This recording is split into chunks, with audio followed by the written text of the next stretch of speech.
모 렌탈 비디오점에서 알바를 했을 때의 이야기.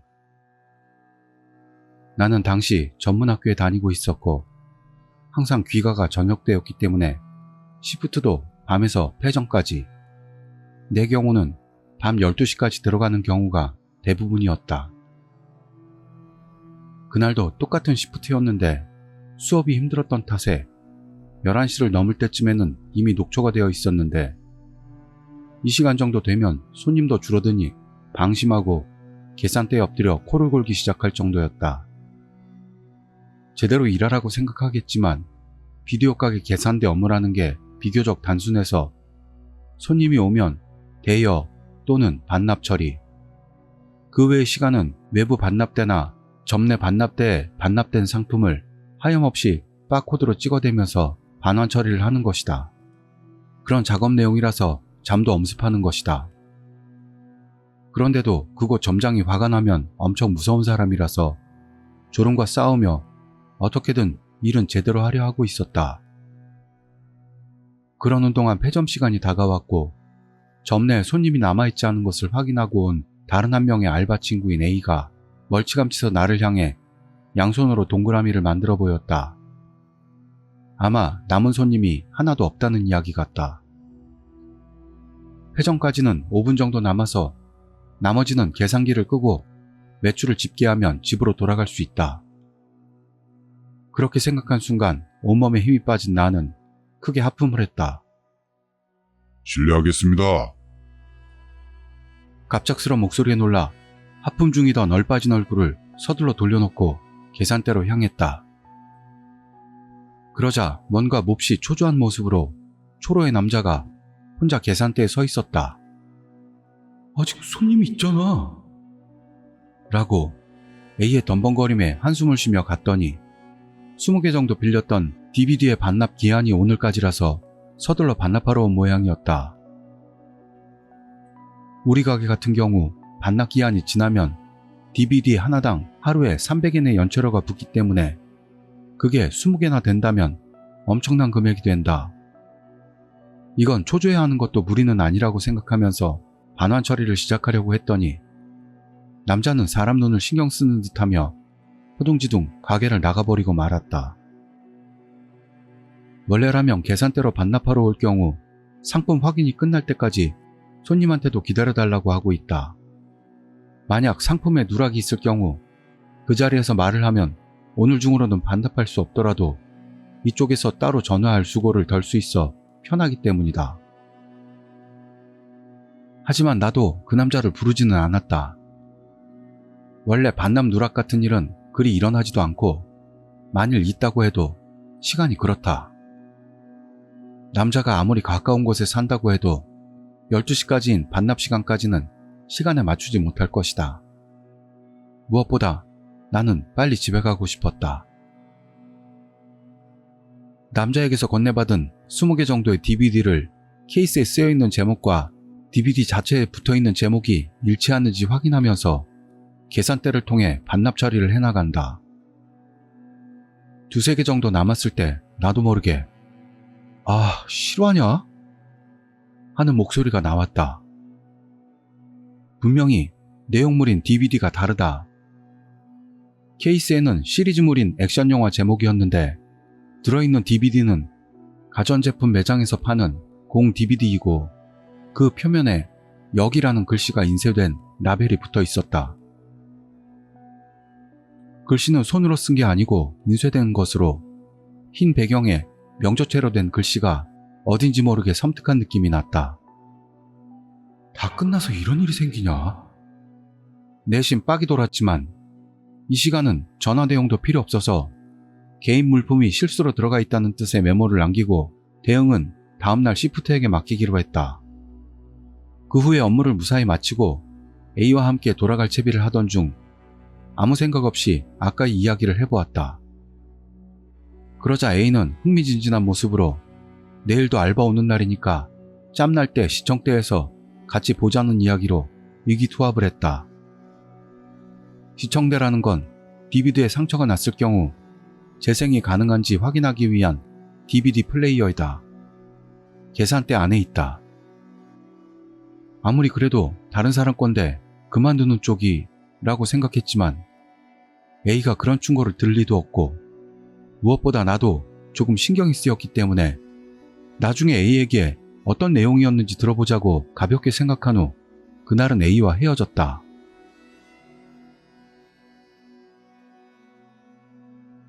그로부터 3일 후 다시 시프트에 들어가 있어서 갔더니 항상 사무실에 있던 점장이 드물게도 매장 밖으로 나와 있어 봤더니 언짢은 얼굴로 업무를 보고 있었다. 우와, 이건 누군가 일을 저지른 거네? 생각하면서 가급적 짜증의 화살을 피하도록 하며 최소한의 인사를 하고 계산대로 가려 했더니 입을 열자마자 제일 먼저 A는? 이라고 물었다. A라면 분명 오늘 시프트에도 들어있을 거라 보고 주변을 둘러보았지만 모습이 보이지 않는다. 시프트표를 보니 내가 들어가기 2시간 전부터 출근 예정으로 되어 있지만 이 시간이 되었어도 나타나지 않고 연락도 닿지 않는다고 한다. 나도 연락을 해봤는데 전화는 라인도 전화도 연결이 안 되고 혼자 사는 애인의 집에는 집 전화도 없기 때문에 이 이상 할 수 있는 일은 없었다. 이후에도 점장은 투덜댔지만 한동안 그러더니 사무실로 돌아갔고 위압적인 공기로부터 해방된 나와 다른 알바인 B씨는 가슴을 쓸어내렸다. B씨는 프리터족으로 나이는 나와 A보다 3살 위. 나와 A, B 셋이 같이 시프트에 들어가는 일도 많고 게임을 좋아한다는 공통점도 있어 꽤 사이가 좋았다. 아니나 다를까 둘의 화제가 된 것은 A. 처음에는 걱정했던 우리였지만 B씨는 아마 밤새서 게임이라도 하고 지금 폭풍 수면 중이겠지. 하며 그다지 깊이 생각하지는 않는 것 같았다. 나도 대개는 같은 의견이었다. 결코 성실하다고는 말할 수 없는 A라서 나중에 불쑥 출근해서 점장에게 크게 욕을 먹는 모습이 눈에 선했다. 하지만 거기까지 얘기하던 때 문득 3일 전의 일이 머리를 스쳤다. 여기라는 제목이 붙었던 DVD. 지금까지 완전히 잊어버리고 있었는데 생각해보니 괜히 신경이 쓰이기 시작했고 동시에 뭔가 차가운 게 등줄기를 스치는 느낌이었다. A는 그 내용을 봤던 것일까? 그러고 보니 A가 그 DVD를 보려고 했던 날은 B씨도 같은 시프트였을 거라는 생각이 들었다. B씨에게 그걸 물어보자 그거 말이야. 결국 못 봤어. 라며 아무것도 아니라는 듯 말했다. 나는 맥이 풀렸지만 내 바보 같은 생각이 부정당한 것에 안심됐다. 설마 저주의 DVD. 같은 생각을 한 나 자신이 부끄러웠다. 분명 그것은 홈비디오나 뭔가로 연락받은 그 초로의 남자가 다시 받으러 왔을 것이다. 여기라는 건 그냥 붙인 이름임이 틀림없다. 그렇게 낙관적으로 망상하고 있던 나는 다음에 나온 B씨의 한마디에 의해 현실로 돌아왔다. 그거 A가 가지고 돌아가 버렸어. 에? 뭔 말이에요? 라고 나도 모르게 물었더니 아무래도 이랬던 것 같다. 그날, 그 전날 내가 남겼던 메모를 본 종업원이 그 남자에게 연락을 했더니 역시나 빠진 액션 영화 DVD는 아직 자기네 집에 있으니 그날 중으로 반납하러 오겠다는 것이었다. 덧붙여서 개인 물품이라고 생각되는 DVD가 대신 들어있었다고 전했더니 남자의 말투가 갑자기 횡설수설하게 되더니 그건 필요 없다고 가게에서 처분해달라면서 겁먹은 목소리로 반복했다는 말이다. 얼마 후 약속대로 남자는 DVD를 가지고 왔지만 반납이 끝나자마자 다시 황급히 도망가듯 가게를 나갔다고 한다. 그리고 A와 B씨가 출근해서 그 이야기를 했더니 A는 그럼 내가 가져가도 괜찮아요? 라고 해서 별 흥미를 못 느꼈던 B씨는 흔쾌히 그것을 허락했다고 한다. 나는 전모를 들으면서 기분 나쁜 땀이 몸에서 솟아나오는 것을 느꼈다. A는 자기 집으로 그 DVD를 가지고 돌아갔다. 그렇다면 당연히 그 내용도 확인했을 것이다. 그게 오늘 무단결근과 관계가 있는지 어떤지는 모르고 오히려 B씨 말처럼 게임을 너무 해서 자고 있다는 게 저주 같은 것보다는 훨씬 가능성이 있겠지만 그때 나는 아무리 해도 A와 그 DVD의 관계를 떼어놓을 수가 없었다. 그 사실을 B씨에게 말했더니 크게 웃었다. 나는 엄청 진지했기 때문에 제대로 응해주지 않는 B씨에게 조금 화가 났지만 오히려 웃고 날려버려주는 것으로 조금 마음이 편해졌다. 여전히 A는 걱정이 됐지만 고민하면서도 그날의 알바는 겨우 끝을 맺었다. 집에 갈 때 점장에게 A의 주소를 물어볼까도 생각했는데 아직 기분이 풀리지 않은 것 같아 그다지 말을 걸고 싶지 않았고 이 시간에 A의 집에 찾아가는 것도 민폐라고 생각해 라인으로 일어나면 연락 좀 해 라고만 보낸 후 다음날이 돼서도 답장이 없다면 점장과 이야기하고 애인의 집을 방문해 보려고 생각하면서 집으로 돌아갔다.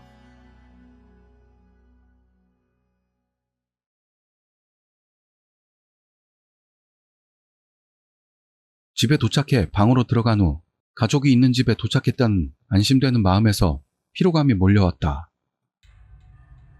그냥 바로 잘 기분도 아니어서 잠깐 게임이라도 할까 했다. 마침 다음 날은 쉬는 날이었고 게임을 하는 동안 A에게서 미안, 잠들었었어. 하는 라인이 와서 내 걱정을 날려주지 않을까 하는 생각도 하고 있었다. 나는 게임 패키지가 늘어서 있는 선반에 손을 뻗어 거기에서 하나의 게임을 꺼낸다.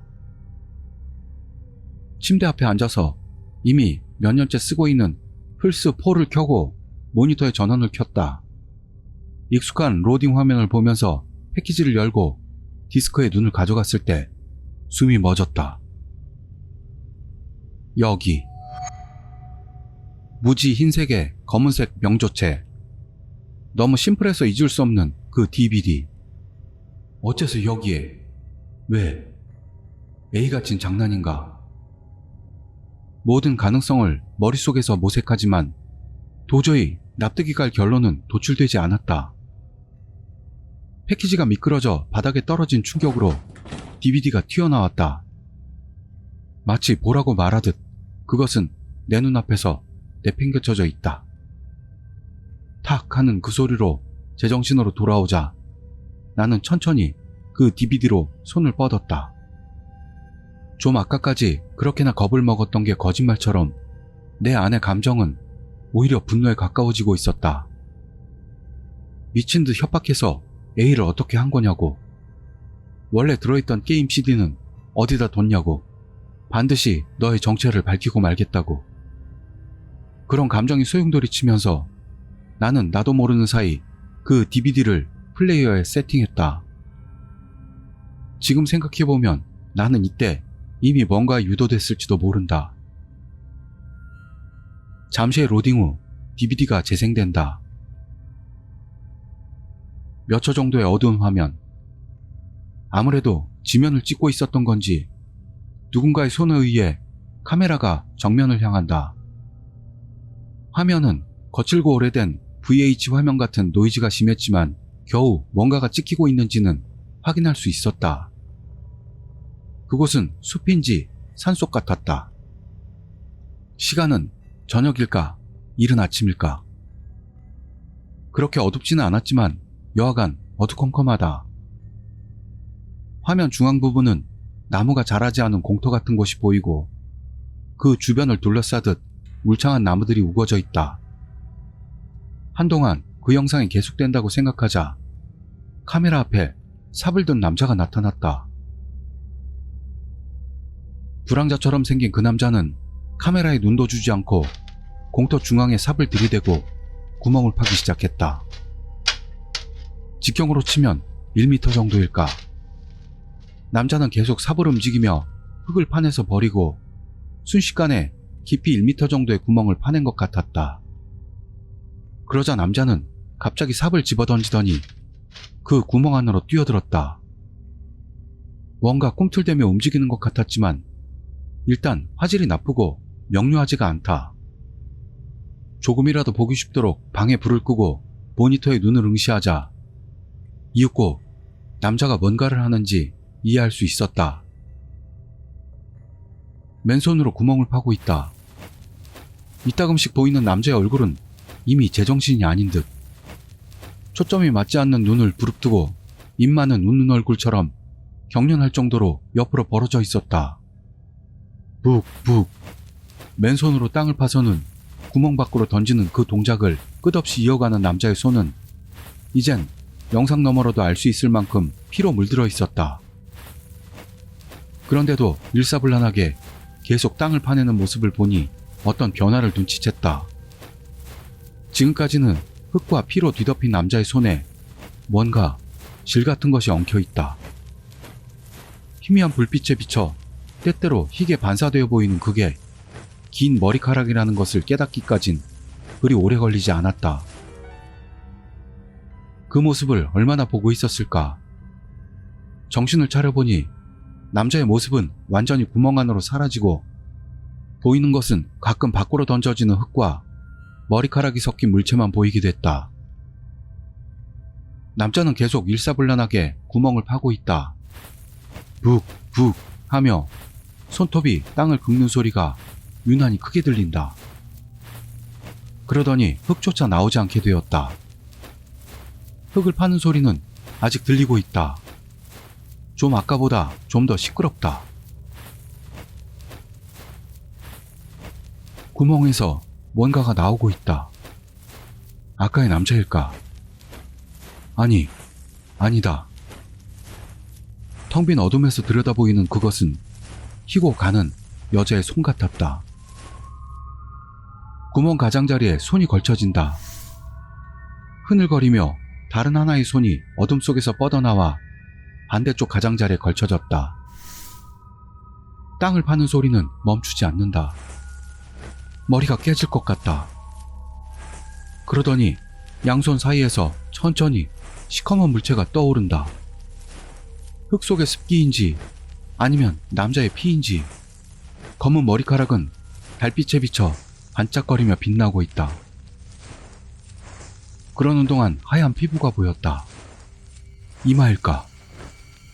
이대로라면 그것과 눈이 마주치고 만다. 그건 그렇고 이 소리는 뭐지? 너무도 시끄럽다. 눈이 마주치면 큰일이라는 걸 알고 있으면서도 몸이 움직이지 않는다. 머리는 천천히 올라오고 있다. 벅, 벅. 땅을 파는 소리가 시끄럽다. 이제 곧 눈이 마주친다. 시끄럽다.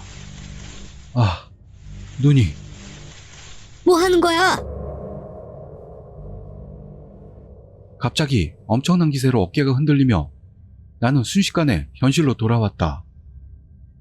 봤더니 엄마가 당장이라도 울 것 같은 너무도 겁먹은 것 같은 표정으로 나를 보고 있다.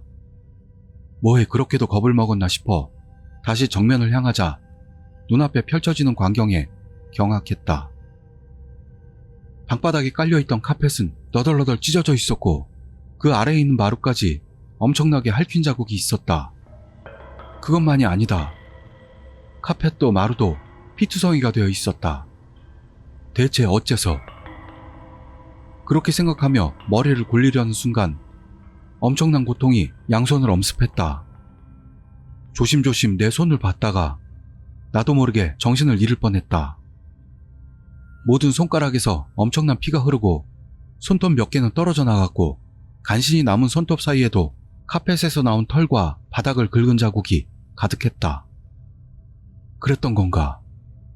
그 벅벅대는 소리는 내 자신이 냈던 건가? 엄마가 응급차를 부르는 소리가 멀리서 들리며 나는 모니터에서 나오고 있는 입력 신호가 없습니다 라는 문자를 그저 들여다보고만 있었다. 그 후 엄마에게서 들었던 말로는 그때는 이미 한밤중이었는데도 불구하고 내 방에서 벅벅대는 소리가 들리기 시작해서 주의를 주려고 올라왔더니 활짝 웃으면서 바닥을 긁는 내가 있었다고 한다.